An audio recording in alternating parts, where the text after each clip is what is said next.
আপনি কি কোরবানি ঈদটা দেশে করার জন্য চাচ্ছেন? কোথাও টিকিট খুঁজে পাচ্ছেন না? টিকিটের এক একটা টিকিটের দাম 2000 থেকে 2200 2500 দেরাম। সেখানে ইত্তেফাক ট্রাভেলস দিচ্ছে ধামাকা অফার। আপনারা যারা কোরবানি ঈদটা দেশে করার জন্য চাচ্ছেন, অনেকে আমাদের ভিডিওটি একটুখানি দেখেন, দেখার পরে আমাদেরকে ফোন করে বসেন। আপনাদের কাছে বিনীত অনুরোধ থাকবে, আমি যখন একটা অফারের টিকিট দিব, অফারের টিকিট আপনি শুরু থেকে শেষ পর্যন্ত 1 মিনিট ধৈর্য সহকারে ভিডিওটি দেখবেন। আপনার সাথে যদি তারিখ, সময়, সবকিছু ব্যাগের সহকারে সবকিছু যদি ঠিকঠাক থাকে, তাহলে আমাদেরকে সরাসরি ফোন দেবেন, না হয় আমাদের অফিসে চলে আসবেন।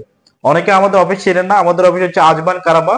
আপনি যদি গুগলে যান, সেখানে সার্চ করবেন আল ইত্তেফাক ট্রাভেলস, সরাসরি আমাদের লোকেশন চলে আসবে। এবং আমাদের সাথে যোগাযোগের নাম্বার, অনেকে খুঁজে পাচ্ছেন না, যোগাযোগের নাম্বার 055 833 9196 অথবা 0505 393635। কোরবানি ঈদের 15 থেকে 16 দিন আগে যাবেন এবং সেখান থেকে 4 মাস পরে রিটার্ন ব্যাক করবেন। আমি আবারও বলতেছি, যারা কোরবানি ঈদের 15 থেকে 16 দিন আগে যাবেন, সেখান থেকে 4 মাস পরে রিটার্ন ব্যাক করবেন। ব্যাগেজ পাবেন বুকিনে 20 কিলো এবং হাতে পাবেন 7 কিলো। দুবাই থেকে ঢাকা অথবা দুবাই থেকে চিটাগং যাত্রীর জন্য ইউএস বাংলা এয়ারলাইন্সের ডাইরেক্ট ফ্লাইট। তবে আর দেরি না করে এখনই যোগাযোগ করুন আমাদের সাথে। যাওয়া আসা টিকিট মাত্র 1490 দিরহাম। ধন্যবাদ সবাইকে।